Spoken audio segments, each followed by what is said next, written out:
मध्य प्रदेश और छत्तीसगढ़ के विधानसभा चुनाव को लेकर सबसे पहले जानकारी। चुनावी रण में प्रचार का अंतिम क्षण करीब आ चुका है। जैसे जैसे समय की सुई उल्टी घूम रही है, वैसे वैसे नेताओं का मैदान में जोर और चुनाव प्रचार का शोर चौगुना हो चुका है। आइए आपको दिखाते हैं प्रचार के अंतिम दौर में किसने कहां से अपना दम दिखाया है।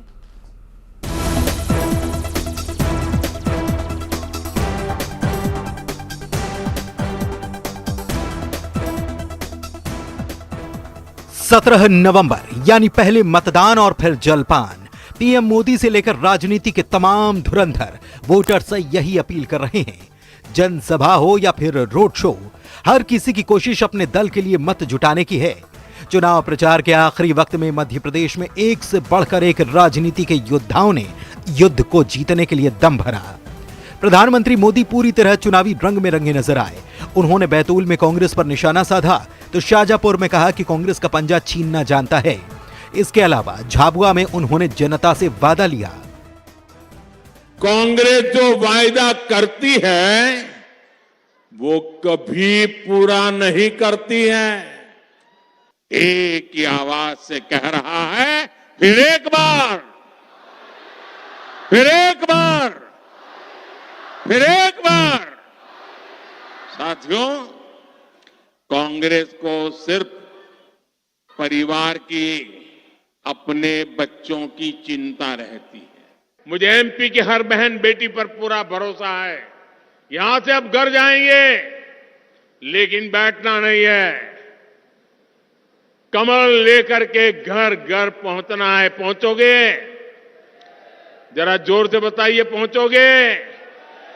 हर बूथ में कमल खिलेगा, कांग्रेस साफ हो जाएगी, भाजपा का जय जयकार हो जाएगा।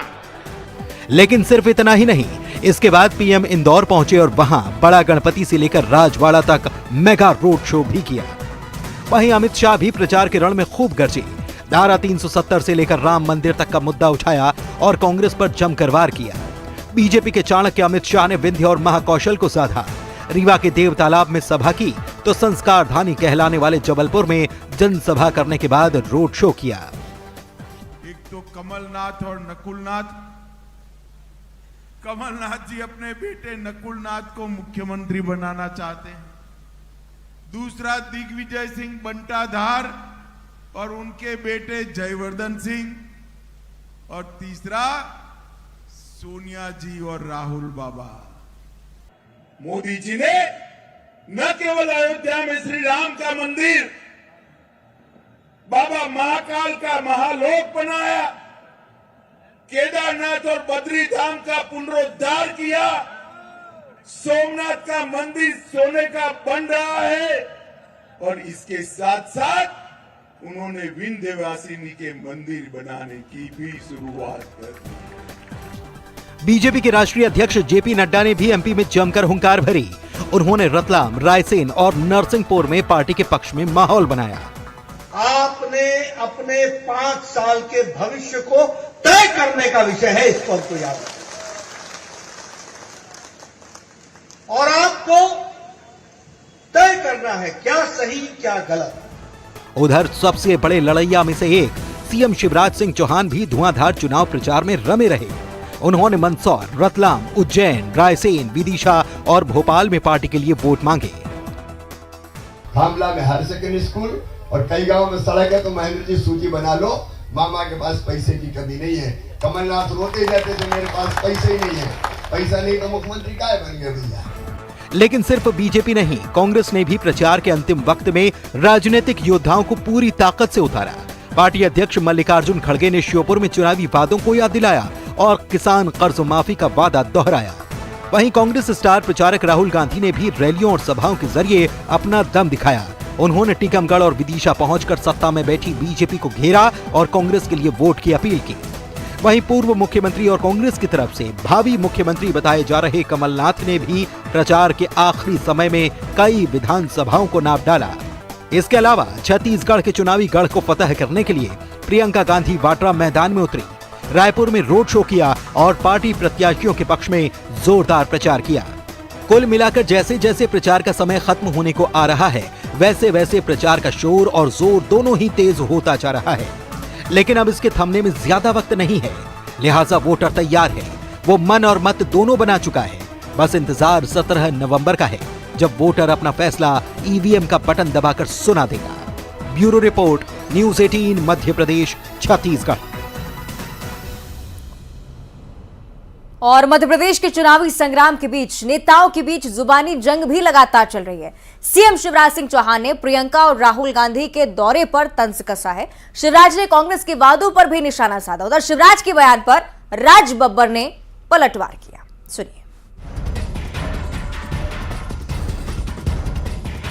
एमपी के चुनावी रण में मंदसौर में एक सभा के दौरान सीएम शिवराज सिंह चौहान ने कांग्रेस के साथ ही राहुल और प्रियंका गांधी के दौरे पर तंज कसा। शिवराज ने कहा कि दोनों भाई बहन सिर्फ मनोरंजन करने आते हैं। हम डबल इंजन, वो मनोरंजन है। दोनों भाई बहन मनोरंजन करने ही आते हैं। इतना झूठ बोलते कहते 3 साल में केवल 21 लोगों को रोजगार दिया, प्रियंका गांधी कहती है। अरे कुछ तो शर्म करो, इतना झूठ तो मत बोलो। और ये बता गई कि भगवान राम को 13 साल वनवास हुआ था। कितने साल हुआ था बताओ? अब इनको यही पता नहीं कि राम भगवान को वनवास कितने साल हुआ था। कुछ तो भी बोल जाते हैं। राहुल गांधी कुछ भी बोलते हैं, धांसते मारते रहते हैं। उधर राहुल प्रियंका गांधी पर सीएम के बयान पर कांग्रेस कड़ी प्रतिक्रिया देती नजर आई। महिलाओं के लिए मनोरंजन शब्द के इस्तेमाल पर आपत्ति जताते हुए राज बब्बर खुद भी मर्यादा भूल गए। छिछोरी बात करता है तो व्यक्ति बहुत छिछोरा है, और ऐसे छिछोरे व्यक्ति के बात का कोई जवाब नहीं, भाई ताली नहीं। ये तो आंसुओं वाली बात है। उन लोगों के लिए रोना चाहिए जिन लोगों को शब्दों का इस्तेमाल करना नहीं आता। एमपी में विधानसभा चुनाव को लेकर आला नेताओं के दौरे लगातार हो रहे हैं और ऐसे में बयानों के तीर भी चल रहे हैं, जिसके कई सारे मायने भी निकाले जा रहे हैं।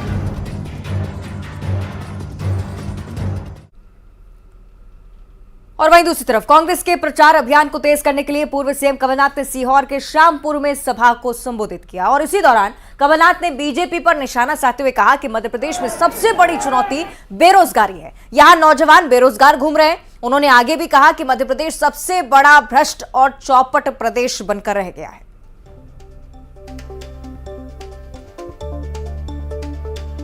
बेरोजगार नहीं होंगे, हम आपको बम्बई दे देंगे एक्टिंग करने के लिए। ये आज हमारे सामने मध्य प्रदेश है। तो मैं तो आपसे अंत में यही कहना चाहता हूं कि जो आप बटन दबाएंगे 17 तारीख को बटन दबाएंगे 17 तारीख को, आप एक उम्मीदवार का बटन ही नहीं, आप एक पार्टी का बटन। चुनावी संग्राम में नेता जनता का वोट पाने के लिए लोक लुभावने वादे करने से भी पीछे नहीं हट रहे हैं। इन्हीं लोक लुभावने वादों के दौरान कई बार नेताओं की जुबान फिसल जाती है। कुछ ऐसा ही मामला शिवपुरी जिले का है, जहां बीजेपी प्रत्याशी सुरेश राठखेड़ा का एक वीडियो सोशल मीडिया पर खासा वायरल हो रहा है। जाति के नाम पर जनता से वोट मांगते नजर आए। आपको ये भी बताएं कि सुरेश राठौर को बीजेपी ने पोहारी विधानसभा से प्रत्याशी बनाया, लेकिन उसी दौरान उनकी तरफ से कुछ ऐसा बयान निकलकर सामने आया जो अब आपत्ति खड़ी कर रहा है। तो मैं जब तक जिंदा रहूंगा आप कुर्सी का मैं कभी कर्ज नहीं उतार सकता, और मेरा परिवार नहीं उतार सकता, मेरा बेटा नहीं उतार सकता। इतना एहसान जहाँ कुर्सी गांव का। लेकिन मैं तो आपसे कहना चाहता हूँ कि हाथी जीतेगा। अच्छा हाथी जीत गया तो विधानसभा में कहा बैठे हो मुंह पर, तो आप 4 आए थे हाथी आए तो मैंने दूर बैठा देते, बैठो दूर। और फिर मैं तुमसे बात पूछा, भैया मंत्री अब मटार के एमएलए क्यों बना रहे हो? भाई मंत्री बड़ा कि एमएलए बड़ा? तो मंत्री क्यों हटा रहे हो, एमएलए क्यों बना रहे हो?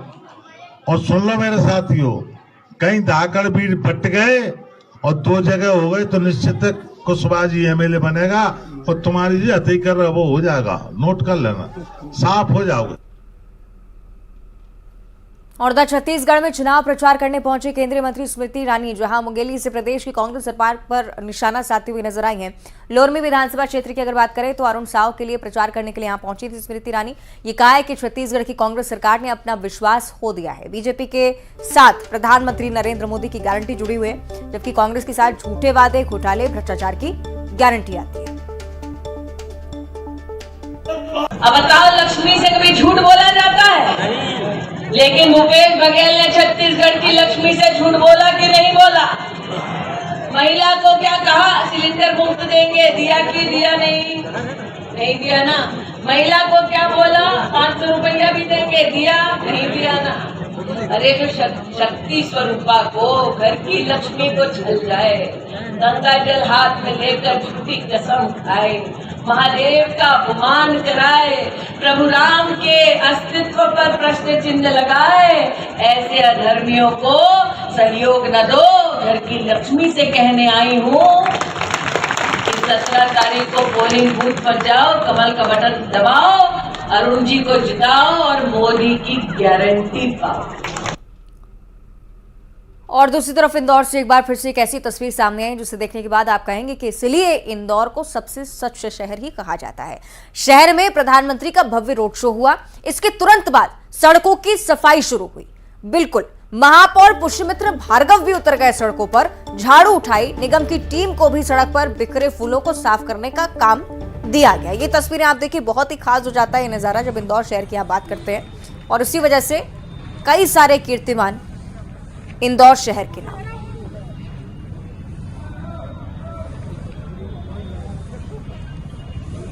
ये तस्वीरें हम आपको लगातार दिखा रहे हैं। महापौर पुष्यमित्र भार्गव को आप देख रहे हैं।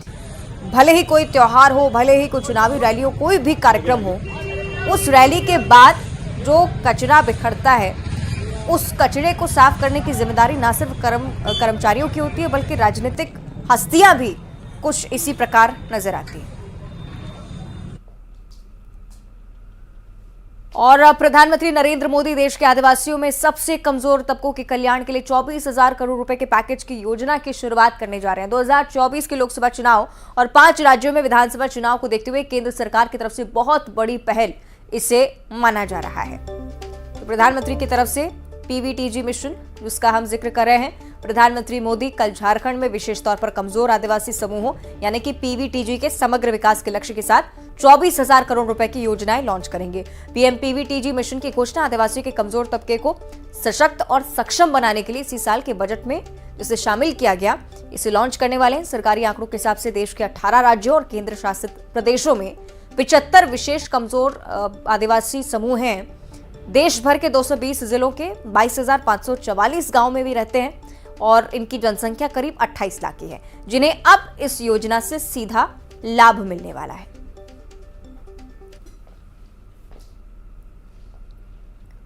और छत्तीसगढ़ में अंतिम चरण के चुनाव के लिए प्रचार भी अपने चरम पर है। बीजेपी ने प्रचार में अपनी पूरी ताकत झोंक रखी है। इसी क्रम में केंद्रीय सूचना प्रसारण मंत्री बिलासपुर के बेलतरा में चुनावी सभा को संबोधित करते दिखे हैं। उनसे खास बातचीत हमारे संवाददाता उमेश मौर्य ने की है। आप भी सुनिए, अलग अलग मुद्दों को लेकर क्या राय रखते हैं।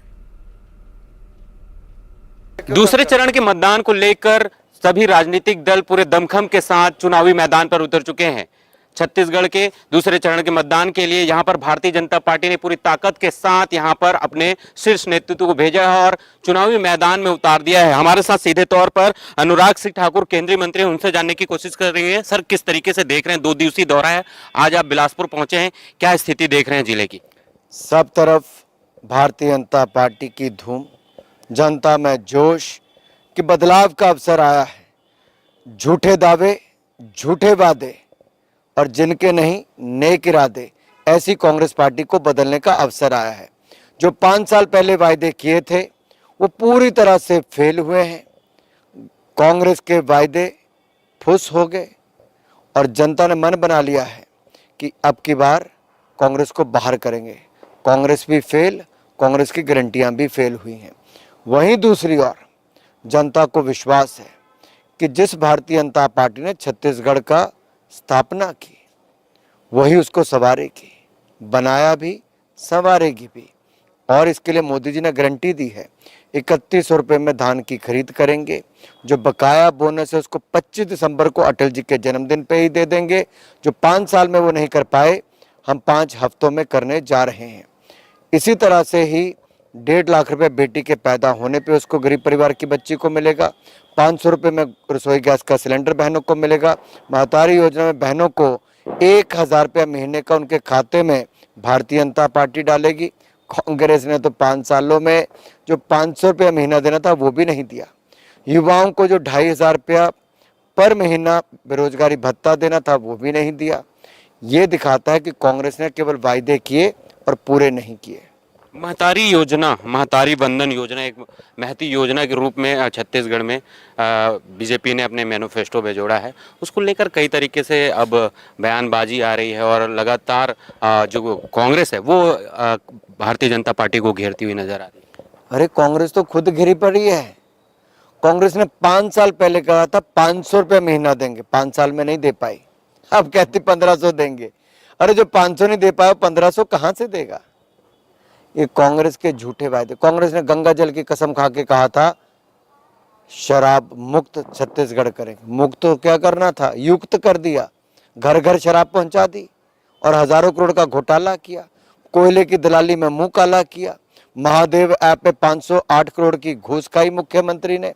और कांग्रेस के परिवारों को, मंत्रियों के बच्चों को नौकरियां मिली, नेताओं के बच्चों को, और बाकी छत्तीसगढ़ का युवा ठगा हुआ महसूस करता है। पेपर लीक, पीएचसी स्कैम जो हुआ वो अपने आप में दिखाता है कि कांग्रेस भ्रष्टाचार की जननी है। कांग्रेस आती है, भ्रष्टाचार लाती है, लूटती है, प्रदेश को खोखला करती है और कांग्रेस के नेताओं के खजाने भरती है। युवा कैसे भरोसा करे बीजेपी पे, आपको क्या लगता है? 9.5 साल का मोदी जी की सरकार ईमानदारी भरी और देश को नई ऊंचाइयों पर पहुंचाने वाली। चंद्रयान मिशन सफल हुआ, G20 सफल हुआ, ऑपरेशन गंगा में 23,000 विद्यार्थियों को यूक्रेन से वापस लाके सुरक्षित पहुंचाया गया। आज हमारी अर्थव्यवस्था दुनिया की सबसे तेजी से बढ़ने वाली अर्थव्यवस्था है। हम कहाँ 10वें नंबर की अर्थव्यवस्था थे, आज 5वीं सबसे बड़ी इकॉनमी बन गए। अगले 3 साल में तीसरी सबसे बड़ी इकॉनमी बनेंगे। युवा जो कहीं नहीं थे, उनकी मेहनत के कारण, मोदी जी की स्टार्टअप योजना के कारण आज दुनिया का तीसरा सबसे बड़ा स्टार्टअप इकोसिस्टम भारत बन गया है। खेलों में भारत कुछ भी नहीं था, आज 100 मेडल पार कर रहा है। ये मोदी सरकार की योजना है। गरीब 80 करोड़ गरीबों को, जरूरतमंदों को अनाज दिया तो मोदी सरकार ने दिया। 4 करोड़ पक्के मकान बनाए, 12 करोड़ शौचालय बनाए, 13 करोड़ घरों को नल से जल की सुविधा दी। और यही नहीं, हर घर को बिजली दी, मुफ्त में वैक्सीन दी। ये केवल योजना नहीं, गरीब और अमीर के बीच की खाई को कम किया है। ये है मोदी सरकार। एक गरीब माँ का बेटा ही ये कर सकता है, ये भ्रष्ट नेहरू गांधी परिवार के लोग नहीं करते। छत्तीसगढ़ की युवा कैसे भरोसा जताए, मैं ये पूछना मैं वही तो कह रहा हूँ, क्योंकि छत्तीसगढ़ बनाया भी भारतीय जनता पार्टी ने। 15 साल इसको बीमारू राज्य से एक अग्रणी राज्यों में लाके हमने खड़ा किया और 5 साल में भूपेश बघेल ने इसको कर्जे में डुबो दिया। आप कल्पना करो, जिस राज्य में इतनी संपदा हो वो खोखला हो जाए। किसके कारण? कांग्रेस के कारण, भ्रष्टाचार के कारण, एक के बाद दूसरे भ्रष्टाचार के कारण। इसलिए युवाओं को भरोसा करना है कि हमारी सरकार आएगी, उनको मुफ्त बस का भी जाने का डीबीटी उनके खाते में पैसा होगी, 1 लाख सरकारी नौकरी देंगे और उन युवाओं के 5 से 6 लाख गैर सरकारी नौकरियां के भी उपलब्धता होगी। फिर जैसे स्टार्टअप से लेके उद्यमी बनाने की योजना, जैसे हमारी स्काई योजना है मध्य प्रदेश में, सीखो कमाओ योजना, उस तरह की योजना हम यहाँ पे भी लाएंगे ताकि युवा को हम रोजगार मांगने वाला नहीं, देने वाला बना सके, जो देश में एक नई प्रथा खड़ी की है। आप छत्तीसगढ़ के 2 दिवसीय दौरे पर हैं। आज बेलतरा पहुंचे थे, पौसरा में भव्य जनसभा का संबोधन किया। कैसे देखते हैं बेलतरा विधानसभा को छत्तीसगढ़ में, और छत्तीसगढ़ में क्या लगता है, क्या दावा है आपको कि सरकार भारतीय जनता पार्टी बना रही पूर्ण बहुमत? डिलिमिटेशन के बाद जितने चुनाव यहाँ पर हुए सब भारतीय जनता पार्टी ने जीते। उससे पहले भी हम बहुत अच्छा करते थे और अब की बार भी भारतीय जनता पार्टी जीतेगी। जनता ने जिस तरह से बहनों से लेके, युवाओं से लेके, बुजुर्गों तक ने एक मैं जोश देख रहा था। मैंने देखिए आपकी सभा में एक एक से पूछा कि आपके वायदे पूरे। मैंने कुछ अपनी तरफ से नहीं कहा, मैंने जनता से सवाल खड़े किए। 500 रुपये मिला बहनों को, कहते नहीं। मैंने कहा 4 सिलेंडर मिले, बहनों ने कहा नहीं। युवाओं से पूछा कि 2500 रुपये बेरोजगारी भत्ता मिला, कहा नहीं। मैंने कहा 1 लाख नौकरी मिली, कहते नहीं। मिलने क्या, कहते चली गई। ऐसी हालत है। और किसानों से मैंने पूछा कि 300 रुपये धान का जो बोनस देना था हमारी सरकार के समय का, क्या दिया, कहते नहीं। तो एक के बाद दूसरे में यही था कि बघेल ने कहा और किया नहीं, एक तरह से ठगा है। और लोगों ने कहा है गंगा मैया का श्राप, कांग्रेस साफ। युवाओं का श्राप, कांग्रेस साफ। महादेव का श्राप, कांग्रेस साफ। और इस सारे घोटालों के साथ जिन जिन के नाम पे किए, गोठान घोटाला हो या महादेव घोटाला हो, इसी तरह से ही एक के बाद दूसरा घोटाला जिन जिन के नाम पे सबके श्राप इनको लग रहे हैं और साफ होने का काम हो रहा है। ये प्रथम चरण को उसको किस तरीके से देखते हैं? वही उन्होंने कहा है कि भाजपा इसको लेकर खुशी मना रही है कि वो जीत रही है। कांग्रेस तो सारी की सारी सीटें का दावा करेगी और तब कर रही जब मुख्यमंत्री खुद अपनी सीट हार रहा है, क्योंकि इनके झूठे वायदे और दावे फेल हो चुके हैं। जनता का इनसे विश्वास उठ चुका है और जो हम कहते थे भ्रष्टाचार करो, भूपेश बघेल को पेमेंट करो, वो महादेव आपने सिद्ध किया। अब जनता हिसाब मांगती है और भूपेश बघेल भाग रहे हैं। आप जैसे पत्रकार जब इंटरव्यू करने जाते हैं, कभी अपनी घड़ी देखते हैं, कभी पसीना पहुँचते हैं, कभी हाथ ऐसे ऐसे करते हैं, इनका डर और भय दिखाता है। भूपेश बघेल भाग रहे हैं। चुनाव से भी जितना भागोगे भागो, भाग भूपेश भाग, ये जनता करारा जवाब देगी। चुनावों में कांग्रेस को करारी हार देगी। तो ये थे हमारे साथ अनुराग सिंह ठाकुर, केंद्रीय मंत्री, जिन्होंने छत्तीसगढ़ में पूर्ण बहुमत के साथ सरकार बनाने का दावा किया है। बिलासपुर से न्यूज़ 18 के लिए उमेश मौर्य। और इसी के साथ बुलेटिन में इतना ही। नमस्कार।